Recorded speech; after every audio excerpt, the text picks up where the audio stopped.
This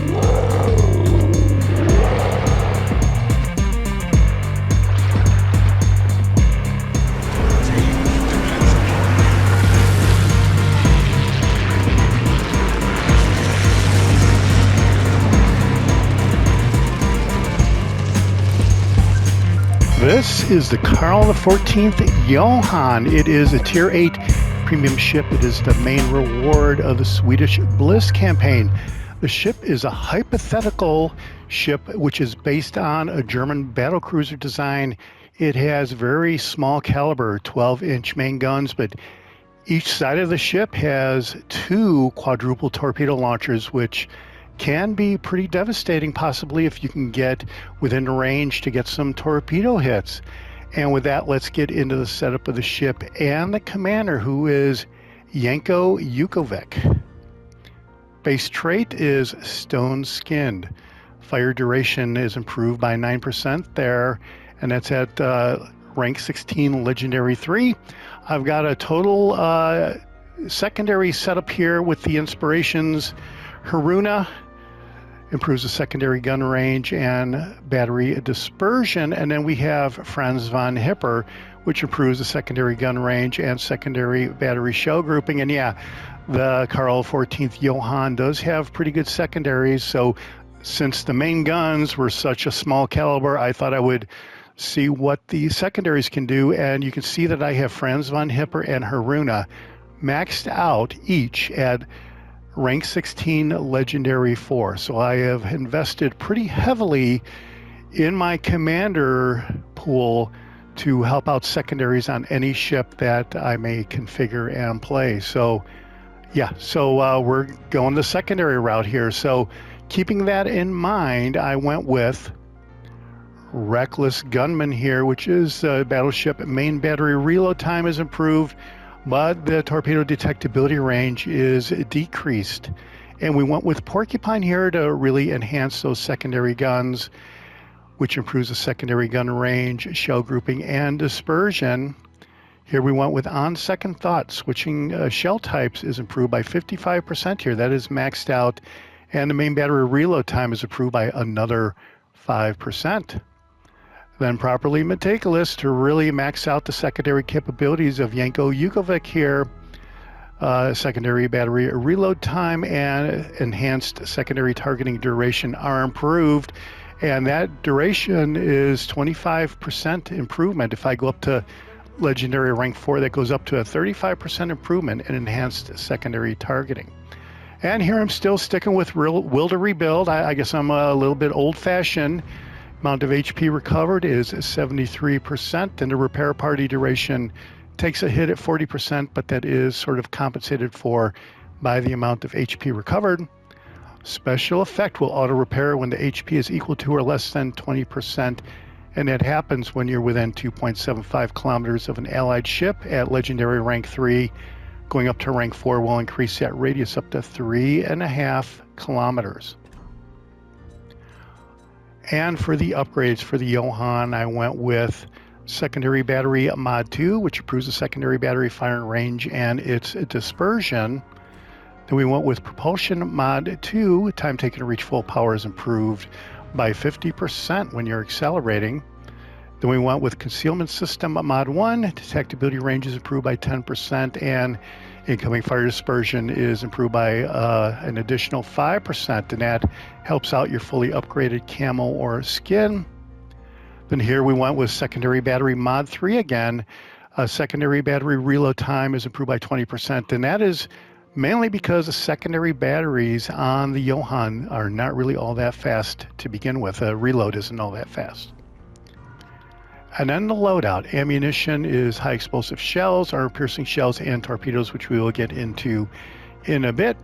Damage control party, duration is 15 seconds, reloads every 76 seconds, and there is an unlimited number of those consumables. Repair party consumable will partially restore the ship's HP by repairing any light damage at the rate of 630 hit points per second. Duration is 17 seconds almost, with a reload of 76 seconds, and there are 3 of those consumables. There are 2 sonar consumables, and The torpedo detectability is 3.3 kilometers and ships are 4.7 kilometers, 98-second duration with 171-second reload time. Enhanced secondary targeting is next, and it improves the secondary battery shell grouping by 100%. Secondary battery dispersion is improved by 50%. Duration is 37.5 seconds. Reloads every 95 seconds, and there is a whopping 4 consumables here, so that is pretty good.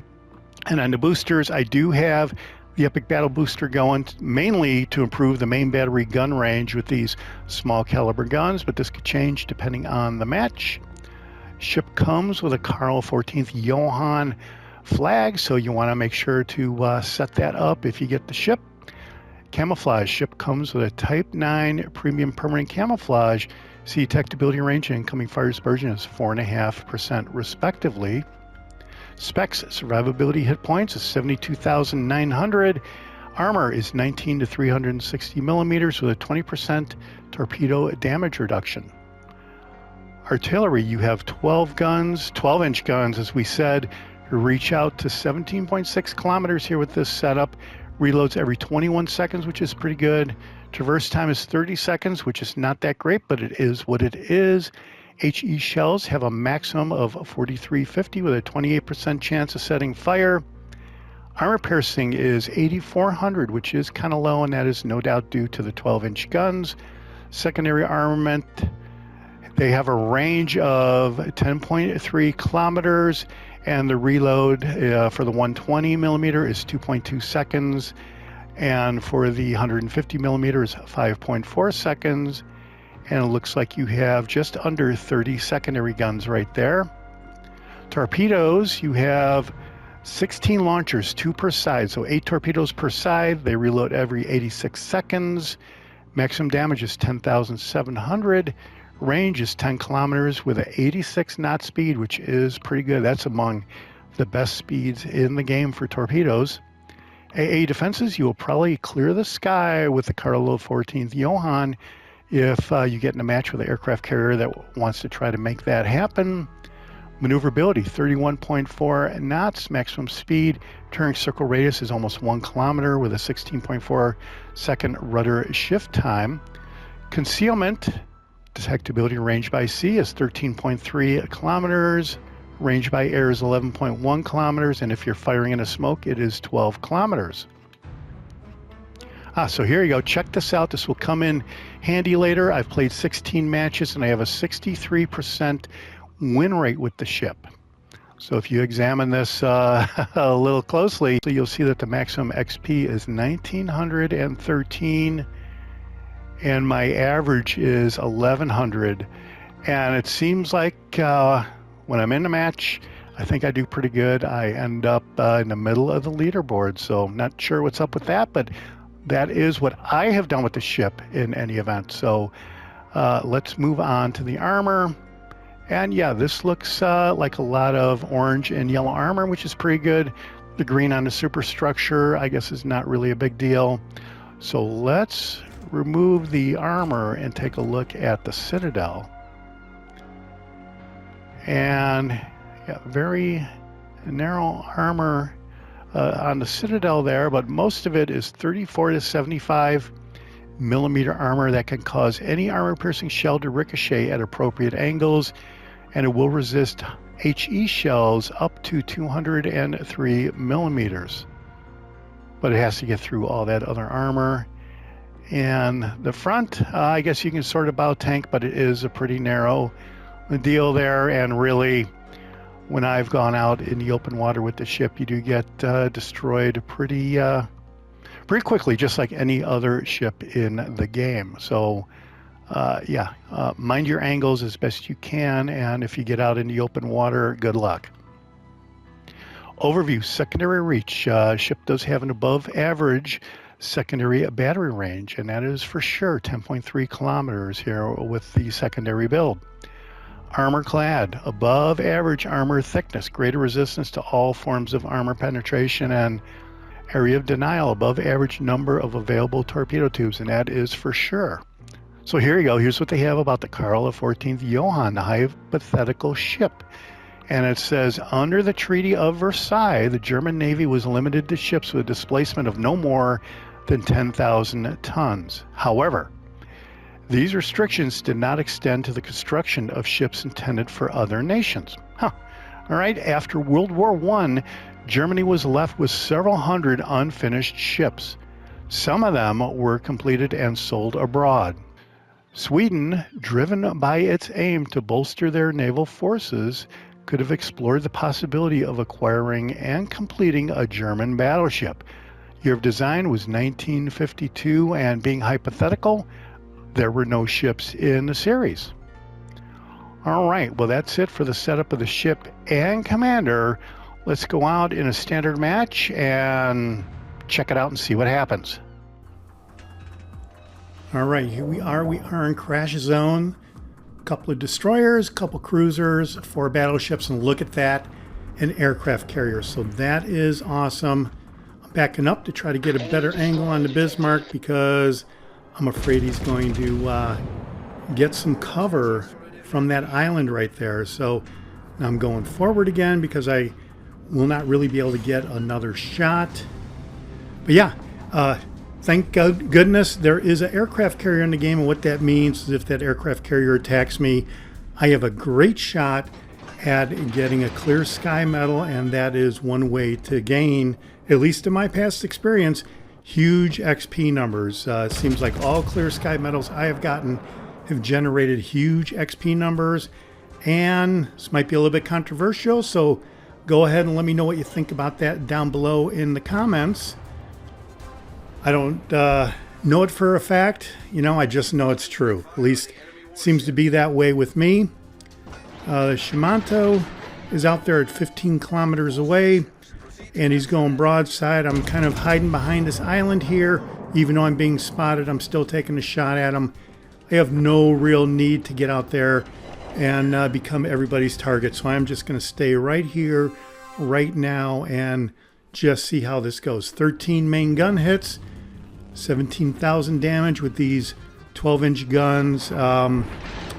Yeah, it is kind of disappointing. I guess I get good luck with 14-inch guns and 15-inch guns, but 12-inch guns is kind of pushing it. But this is a battlecruiser, so this is probably more like a cruiser than an actual battleship. And one thing about the damage control party there, it is unlimited. Normally a lot of the German battle cruisers will have three consumables there for the repair party, and once they put you on fire and you use up all 3 of those consumables, you are going to burn down. And I think that's a strategy a lot of people try to use on the German battle cruiser line. But yeah, this is repurposed on the Pan-Europeans. The Swedish, this baby is definitely Swedish Bliss right here. Look at that. That should be a destroyed ship, and it isn't. Looks like 3 overpens. And he really has almost nothing left. So I'm going to aim up a little bit, take a shot. I'm going to turn away because that guy is done, I'm thinking. But wow, looking at his icon, the cruiser is still there. So I don't know what happened. I'm concentrating on the Bismarck right now, getting a couple secondary hits, a bunch of defended. So you do get pretty good XP on defended flags in addition to capturing the base. So defendeds are pretty good. So if you can rack up a bunch of those flags, you are going to get some pretty good XP. We took out the Bismarck right there. And there's a Republique hiding behind the island, and he is kind of aware of us and taking shots at us, and that is not good for us because the Republique can definitely wreck the Johan, I'm going to say, especially with those big-time guns and cruiser-type armor. So you definitely do not survive very well if you go out in the open water. Even a cruiser can take you out if you go out in the open water, as you're going to see later on in the match. There's an Amagi. I'm trying to close up here to get within secondary range and let some of those secondaries get some action. We only have 12 secondary hits.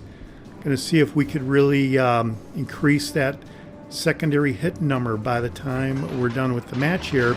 We're up to 42,000, 38 main gun hits, destroyed ship, 3 defended. We did start a fire. So I think the secondaries are pretty good at starting fires. So we'll be looking for that as we come around the bend here. And yeah, those guys are behind the island right there. But here's a clean shot. He's not really aware of me, I don't think. Lock the secondaries on him because we are almost within secondary range there. I'm checking, and secondaries are 10.3 kilometers. We're closing up, and we are starting to go on the Republique. So here I am stopping because I don't want to go out there and be 2 battleships targets. So here, this is kind of a questionable maneuver. 12-inch guns against a broadside Amagi, and look at that.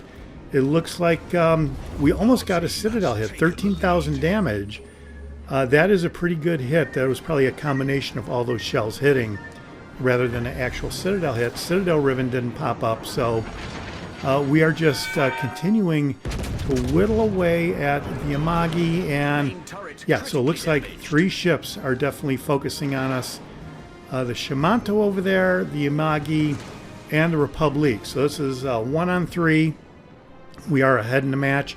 Looks like we're going to win the match if I don't really blow it right here. So I got to be careful. I'm trying to angle out, and there, the Republique is not pointing his guns at us. That is awesome. But look at how much XP just got taken off our ship by the Amagi on a pretty much a broadside hit there. So we got lucky that we survived that. I believe we are up to 85,000 damage. We've racked up an additional 96 secondary hits here. So here's another big time salvo on the Amagi. Let's see what we can do. And that looked like another 12,000 damage. So yeah, the Amagi is kind of in big trouble. We only have 10,000, 11,000 HP left of health, and that is not really all that spectacular. So let's see if we can take out the Amagi here. And as you can see, completely armor piercing at this point. I have not wanted to play the HE game yet with the Johan, and the the 12-inch armor piercing guns are so lightweight that I think a lot of people are recommending that you go with HE here on the Johan so you can start fires relatively easily. We shot our right side torpedoes here, so I was hoping that the Shimanto would have kept going from behind that island, and he's the last guy left. So the smart play is to stay right here. We have 112,000 damage, 2 destroyed ships, 141 secondary hits, 69 main gun hits, and that is pretty good right there in and of itself. He's coming out.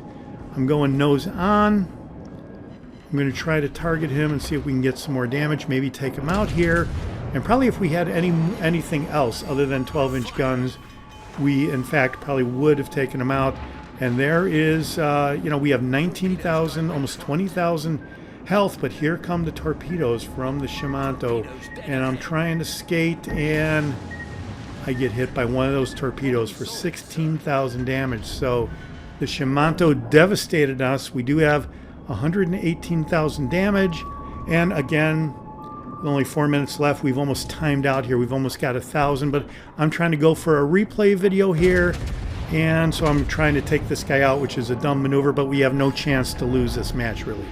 So, yeah, I'm trying to go for the highlight, got taken out, and yeah, this is basically what you can expect if you go out in the open water in the Karl XIV Johan. You will get removed because it's basically kind of a big cruiser, I'm going to say, and we end up the match with 124,000 damage, 2 destroyed ships, 3 defended flags, 4 fires, 79 main gun hits. That is a pretty good number of main gun hits, and yeah, win the match, but by the time it's all said and done and tallied up with these numbers, which I feel is pretty good, we finish 4th place overall. And if nothing else, hopefully you got to see a little bit about the Karl XIV Johan and its commander. There you go, 4th place overall. And as always, let me know what you think down below.